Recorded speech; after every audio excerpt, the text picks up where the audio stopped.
안녕하세요. 돈이 되는 5분 이야기 돈요의 김시현입니다. 요새 직장인들은 나이에 관계없이 늘 배워야 하는 시대에 돌입했다, 이렇게 얘기하고 있습니다. 그리고 평생 직장인이 아닌 직업인으로 살아야 되겠다라고 얘기하는데, 이것을 부추긴 것이 챗GPT죠. 인공지능이죠. 그 사람 정말 아는 것이 많다, 이렇게 해서 칭찬하던 시대가 있었습니다. 그리고 똑똑하고 시험에도 실수하지 않고, 그리고 IQ 높고 학벌이 좋은 사람들이 똑똑한 인재의 시대가 되었죠. 그런데 최근에 여러분도 경험해 봤지만 오픈 AI, 인공지능을 써본 사람들은 깜짝 놀라고 있죠. 내가 음악에 대해서 모르지만 작곡도 할 수 있고, 시인도 아니지만 시도 쓸 수 있고, 연설문도 쓸 수 있고, 그리고 내가 얘기한 것을 종합 정리할 수도 있고, 또 이것을 외국말로 번역할 수 있고, 이것이 마음대로 자유자재로 되어 있는 것이죠. 그래서 결국은 우리가 많이 하는 것이 중요한 것이 아니라 내가 모르는 것을 어떻게 질문을 잘하느냐에 따라서 그 사람의 능력이 평가되는 세상이 되어 있죠. 최근에 신문을 보게 되더라도 AI가 칼바람을 일으킨다라는 기사를 많이 보는데요. 최근에 미국 3대 통신사 중에 하나인 T-모바일은 직원의 7%를 해고했다고 합니다. 아주 능숙한 IT 기술자들을 해고했던 것이죠. 그리고 클라우드 서비스의 기업인 드롭박스는 전 세계 직원의 16%를 감원했다고 합니다. 왜냐하면 AI에게 묻는 것이 도려났다.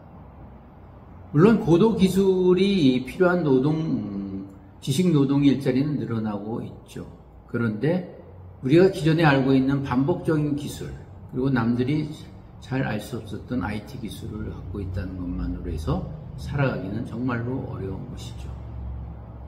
결국은 우리가 AI보다도 더 많이 기억할 수 없죠. 더 정확한 답을 낼 수 없다는 것이죠. 최근에 만났던 대학 교수는 이렇게 얘기합니다. 챗GPT를 써보니까 웬만한 석사급 논문을 쓸 수 있는 능력을 갖고 있더라.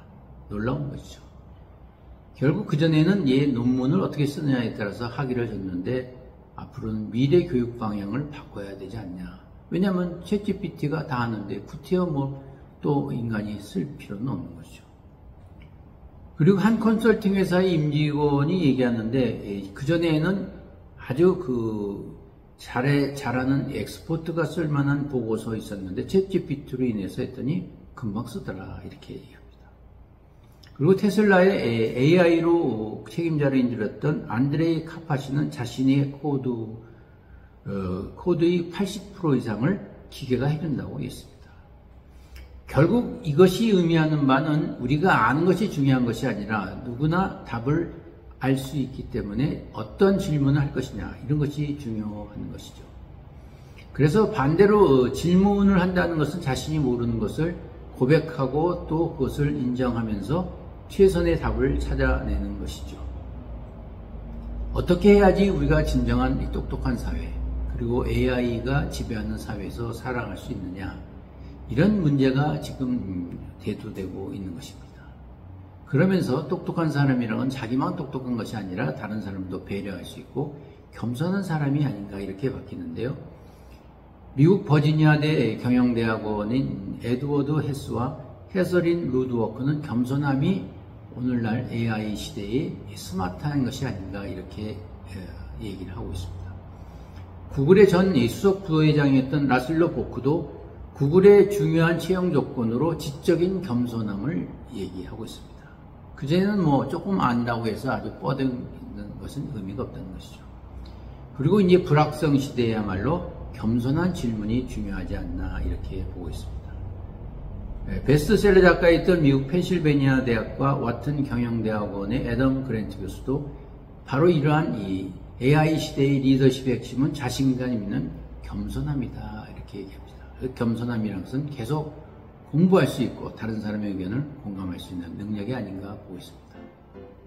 정말로 AI가 지배하는 사회에서 살아남기가 쉽지는 않습니다. 그러나 우리는 이러한 겸손함을 통하여 이 시대에 살아나는 승자가 되었으면 합니다.